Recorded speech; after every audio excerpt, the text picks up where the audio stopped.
So my name's Corey. I'm an occupational therapist. I work for the Center of Orthopedics here in Brunswick.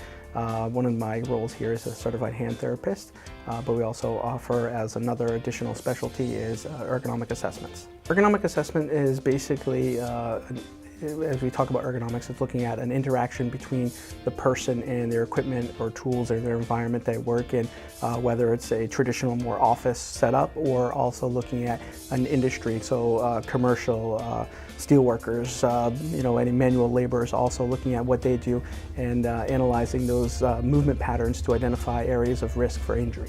Typically when I come in, I'll ask someone to just basically perform whatever job task that they have to do.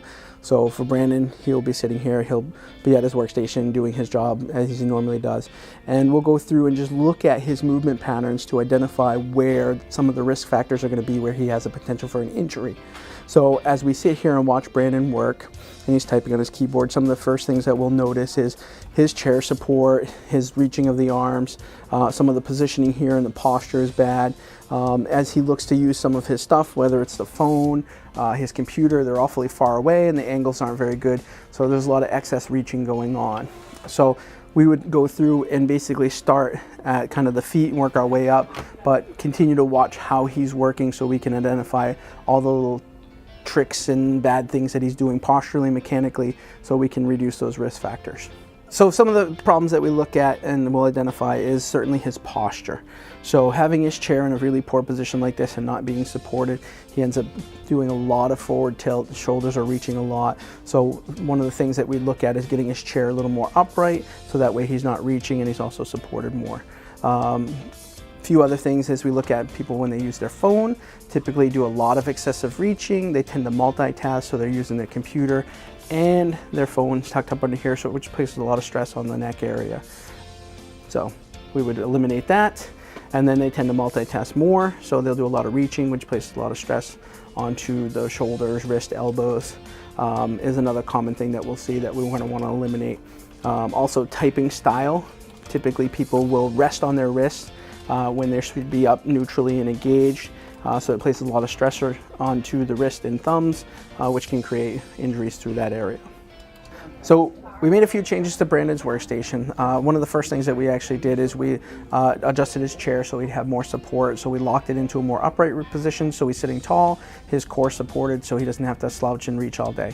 The other thing we did is we moved his mouse and keyboard a little bit closer, so he's not reaching for that. We also got Brandon a headset for his phone, so he can use his phone and continue to do his typing and mousing without putting a lot of stress to his neck. We gave him a dual monitor to help with his work activities because he was multitasking between two screens. We also raised them up so it would prevent some of the cervical flexion and extension positions that he was in to allow him to have a nice neutral spine during his workday. So the other thing we're going to do is we're also going to talk to Brandon about making sure he's using good technique with the equipment that he has, as we've changed and decreased some of his reaching and also his new positioning, is watching how he's typing and how he's mousing. So before, Brandon was doing a lot of resting on the wrist supports while he was typing and mousing. So we really would encourage him to increase his awareness by making sure his wrists are nice and neutral and only resting when he's not working in this type of position. And when he's typing, his wrist needs to be up and neutral. Also looking at his mouse, he was pivoting off his wrist before, and he was actually using his wrist while he was mousing, and it should be more of a shoulder motion. So we'd encourage him to work from the shoulder and move his whole arm to move the mouse, not just his wrist. So some of the first things I also look at when we get new equipment is revisiting how he's doing things and making sure that we gave him the right equipment and he's utilizing it properly. So I usually like to start, make sure his feet are supported. So in Brandon's case, we have a foot support here, which someone may need or may not need. The feet want to be supported flat on the floor or on the footrest with his ankles about 90 degrees to slightly open. And then same thing at the knees. We want to make sure that the knees are bent about 90 degrees to slightly open, with your knees being slightly below the hips. He wants to make sure he's sitting back in his chair completely, which he is. He wants to be able to have enough space in between the back of his knee and the chair, which would be about 3 to 4 fingers, just so the chair is not jamming in the back of the leg, so people are a little more comfortable while they're working. Then we come up to the upper extremity and we want to make sure his arms are resting at his side comfortably. Typically about a 90-degree angle at the elbow where he's not reaching, so that way he's at a comfortable spot with his keyboard. And then the monitor usually wants to be about arm's length away. And we also want to make sure the top of the screen, so this monitor would come up a little bit higher, but this monitor would be about the right height where his eyes are hitting that top of the screen area.